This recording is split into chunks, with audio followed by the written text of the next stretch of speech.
Dalam nama Bapa dan Putra dan Roh Kudus. Amin. Ya Bapa, Tuhan langit dan bumi, kerajaan-Mu Kau wahyukan kepada orang kecil dan rendah hati. Berilah kami hati yang terbuka bagi kehadiran dan kekayaan-Mu yang terpantur dalam kitab suci dan alam semesta, serta dalam hidup kami. Terimalah doa dan permohonan kami pada hari ini, dengan pengantaran Kristus Tuhan kami. Amin. Tuhan bersamamu dan bersama rohmu. Inilah Injil suci menurut Yohanes. Dimuliakanlah Tuhan. Banyak di antara orang-orang Yahudi yang datang melawat Maria dan yang menyaksikan sendiri apa yang telah dibuat Yesus terhadap Lazarus percaya kepadanya. Tetapi ada yang pergi kepada orang-orang Farisi dan menceritakan kepada mereka apa yang telah dibuat Yesus itu. Lalu imam-imam kepala dan orang-orang Farisi memanggil mahkamah agama untuk berkumpul. Mereka berkata, "Apa yang harus kita buat? Sebab orang itu membuat banyak mujizat. Apabila kita biarkan dia, maka semua orang akan percaya kepadanya, lalu orang-orang Roma akan datang dan merampas tempat suci kita serta bangsa kita." Tetapi seorang di antara mereka, yaitu Kayafas, imam besar pada tahun itu, berkata kepada mereka, "Kamu tidak tahu apa-apa. Kamu tidak insaf bahwa lebih berguna bagimu jika satu orang mati untuk bangsa kita daripada seluruh bangsa kita ini binasa?" Hal itu dikatakan Kayafas bukan dari dirinya sendiri, tetapi sebagai imam besar pada tahun itu, ia bernubuat bahwa Yesus akan mati untuk seluruh bangsa, bukan untuk bangsa itu saja, tetapi juga untuk mengumpulkan dan mempersatukan anak-anak Allah yang tercerai-berai. Mulai dari hari itu, mereka sepakat untuk membunuh dia. Karena itu, Yesus tidak tampil lagi di muka umum di antara orang-orang Yahudi. Ia berangkat dari situ ke daerah dekat padang gurun, ke sebuah kota yang bernama Efraim. Di situ ia tinggal bersama murid-muridnya. Waktu itu hari raya Paskah orang Yahudi sudah dekat, dan banyak orang dari negeri itu berangkat ke Yerusalem untuk menyucikan diri sebelum Paskah itu.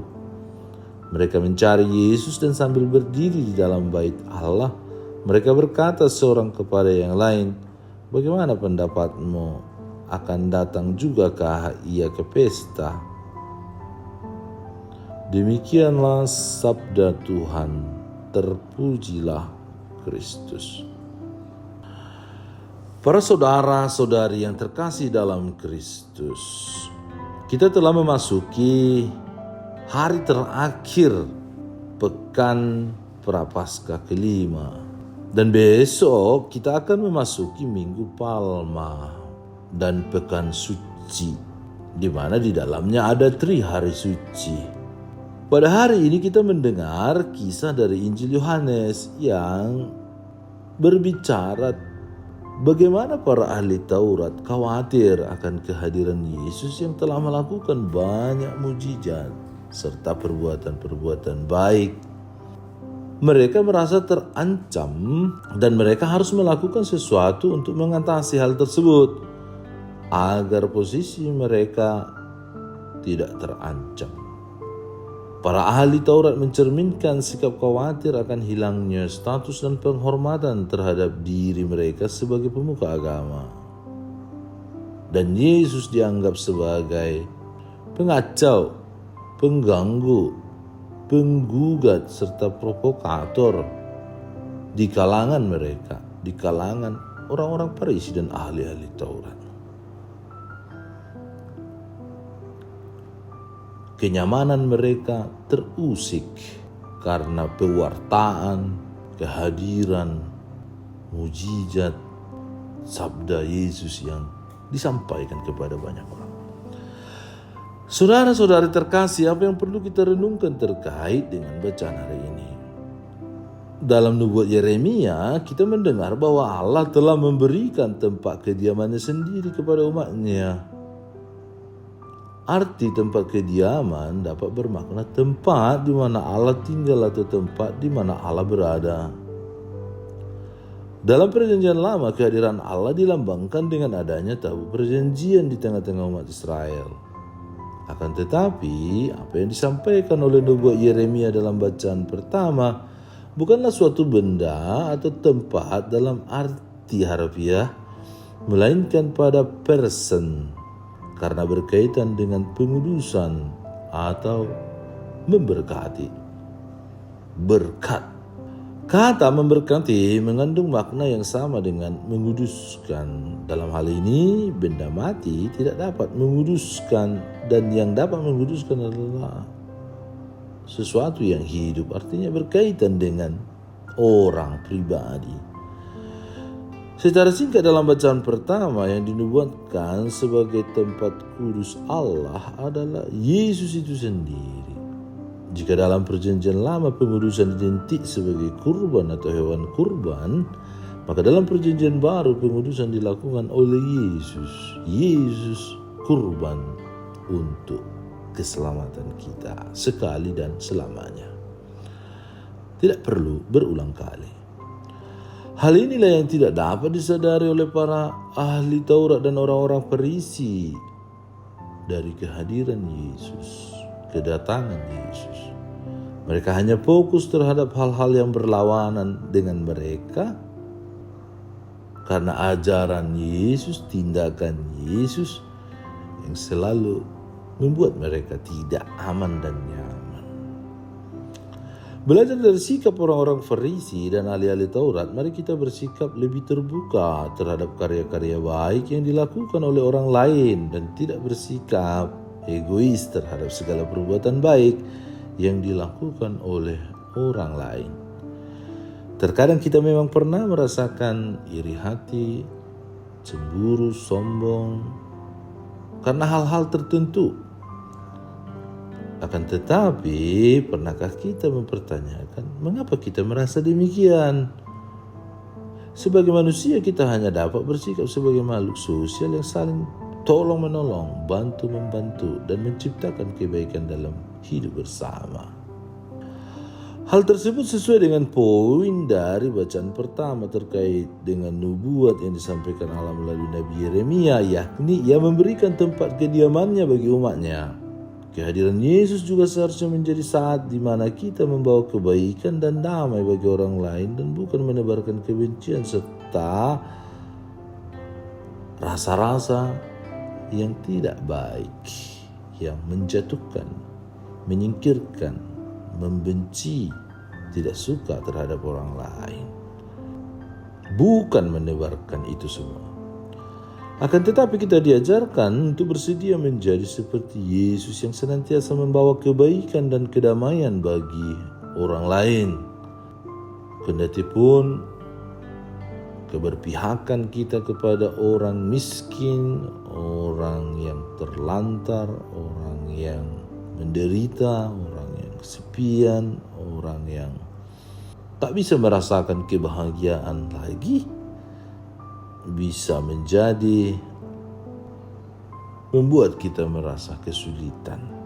Dan wajar biasanya orang yang baik dan benar selalu dibenci oleh banyak orang. Ketika kita mampu bersikap demikian, kita telah menjadi penyalur rahmat Allah bagi sesama dan kita akan semakin bersuka cita dalam menyongsong perayaan Paskah yang sudah mendekat. Kita akan mendekati puncak masa sengsara Yesus. Maka mari kita menghayati iman sebagai orang Katolik. Mari kita mengikuti teladan pengorbanan dirinya. Mari kita juga mengorbankan diri untuk melaksanakan kebaikan. Hal tersebut bukan berarti kita harus mati sama seperti Yesus di atas kayu salib. Akan tetapi mari kita secara sukarela berbagi kasih, amal, dan membantu sesama dengan segenap tenaga kita. Kita telah menjalani masa puasa dan pantang kurang lebih selama 1 bulan, 2 minggu. Tindakan apa yang telah kita hasilkan dan telah berbuah dari niat kita dalam mengisi masa puasa dan pantang? Apakah kita sungguh-sungguh dalam melaksanakan puasa dan pantang itu bukan karena keterpaksaan, karena aturan, tetapi benar-benar niat baik kita untuk menjadi berkat bagi orang lain. Mari dalam menyongsong Minggu Palma, Pekan Suci, Trihari Suci, kita semakin berbuah dalam perbuatan kasih. Mari berhenti bersikap seperti para ahli Taurat dan orang-orang Farisi yang anti dengan Kristus dengan menaruh rasa iri, dengki, congkak, dan sombong. Mari lebih rendah hati dalam berkarya, dan dengan demikian Allah akan senantiasa tinggal dalam hidup kita. Allah Bapa yang Maha Baik, semoga kami senantiasa dibangun dalam kesatuan dengan Dikau sebagai sumber kehidupan dan keselamatan kami. Ajarilah kami untuk merasa lapar dan haus akan sabda-Mu, sehingga kami selalu mencari Dikau dalam kehidupan kami sehari-hari. Dengan pengantaran Kristus Tuhan kami. Amin. Amin. Allah Bapa kami, penuntun kehidupan, Engkau telah menuntun Abraham menuju tanah terjanji. Engkau juga menuntun bangsa Israel menuju tanah Yerusalem melalui tangan Musa. Kini kami umat-Mu keuskupan Padang sedang berjalan bersama dalam sinode kefikepan menuju keselamatan yang Engkau janjikan dalam diri Putra-Mu Yesus Kristus. Tuntunlah peziarahan hidup kami dengan kuasa Roh Kudus-Mu, agar kami tetap tabah, sabar dan setia menghadapi kesulitan dan tantangan hidup. Bimbinglah kami supaya mampu berjalan bersama, saling meneguhkan dalam iman, harapan, dan kasih. Bunda Maria, doakanlah kami putra-putrimu sepanjang sinode kefikepan ini berlangsung. Ya Bapa, Engkau kami sembah dan muliakan, kini dan sepanjang masa. Amin. Tuhan bersamamu dan bersama rohmu. Semoga saudara sekalian dilindungi, dibimbing, dan diberkati oleh Allah yang Maha Kuasa, Bapa dan Putra dan Roh Kudus. Amin.